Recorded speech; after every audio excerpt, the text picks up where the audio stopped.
Alrighty, we are just 2 weeks away from Star Wars Celebration, which is going to be the time and place of the official debut of the teaser trailer by writer and director J.J. Abrams and Chris Terrio. This is Mike Zero. If you guys are new to the channel, do make sure to subscribe to see future Star Wars content. Now, I can't believe it, right guys? We only got 2 weeks to go until Star Wars Celebration, which is when we will actually be getting that title reveal and, of course, the release of the teaser trailer. Now, these past couple of weeks or so, we've been learning a whole lot more about this film when it comes to some of the set leaks, the set designs, the concept art and storyboard descriptions, etc. However, one of which has all to do with actress Daisy Ridley and an unnamed actor as Obi-Wan Kenobi in this film. Specifically, it's described that one of the scenes that Daisy Ridley shot over at Cardington during the month of November involved her standing in front of a green screen, where it said that an unnamed actor was dressed in Jedi robes that are said to be Obi-Wan Kenobi's.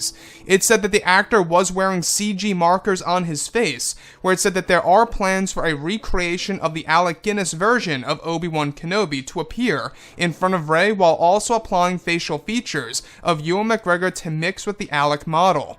It said that the scene took place inside of a hut of some kind that may or may not be Obi-Wan Kenobi's on Tatooine, and that the version of Obi-Wan in this scene is said to deliver a certain truth to the character of Rey in the film. It's described that there were many rehearsals for the scene between both Daisy Ridley and the unnamed actor playing Obi-Wan, and additionally it's said that the actor appeared to have the classic Obi-Wan robes, last seen in Return of the Jedi with the hood over his head, and even sported a white beard. It's described that the scene will show Obi-Wan morphing in front of Rey from a younger phase to an older phase as a Force ghost.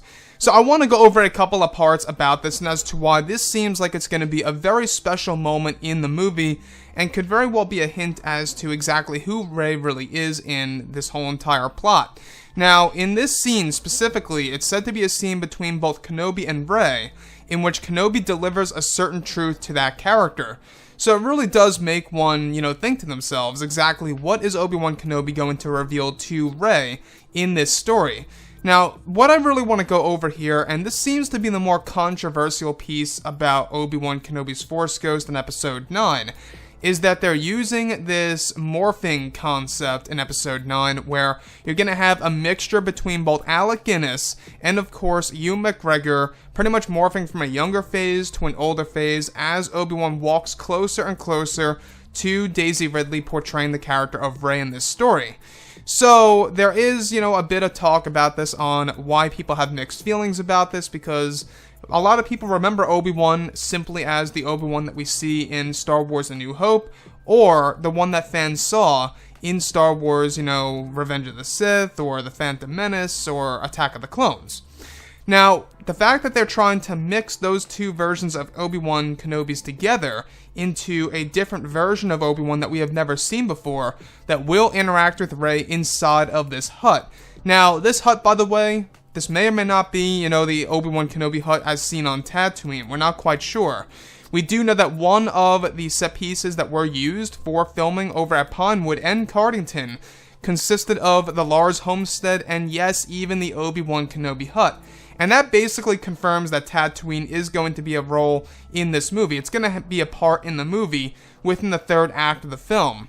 So, using the CG markers on this unnamed actor, this brings me back to Rogue One, A Star Wars Story. I'm starting to get flashbacks to that movie of how they actually recreated the character of Leia and, of course, Grand Moff Tarkin. They did the same exact strategy. They got these unknown actors, they put CG markers on their face, they even used, wigs and stuff like that, so they can really get the actual characters down to a T. And in this scenario, this unnamed actor was actually sporting a white beard, while actually wearing the CG markers and using the same exact Obi-Wan Kenobi robe as seen at the very end of Return of the Jedi. So, Daisy Ridley as Rey witnessing this version of Obi-Wan morphing from a younger phase to an older phase between both Ewan McGregor's version and Alec Guinness's version is going to be very interesting for sure, and most definitely will line directly up with how, of course, Ewan McGregor is set to provide lines of dialogue as early as this summer of 2019 for specific scenes that will involve, Obi-Wan Kenobi in this story.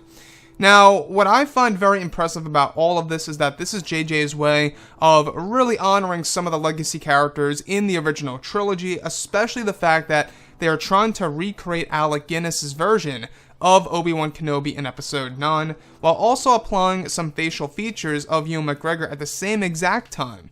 So you're going to get these different versions, these different phases, if you will, of Obi-Wan that are essentially transforming or transitioning in front of Rey between, herself and Obi-Wan Kenobi. We have this situation where Obi-Wan is going to deliver a certain revelation, right? A certain truth to her in the movie. Anyways, guys, drop a comment below. Let me know what you think about all of this in the comments. And if you guys did enjoy the content for today, do make sure to drop a thumbs up on this video to support the channel. I thank you all so very much for the kind support, and I'll catch you guys next time.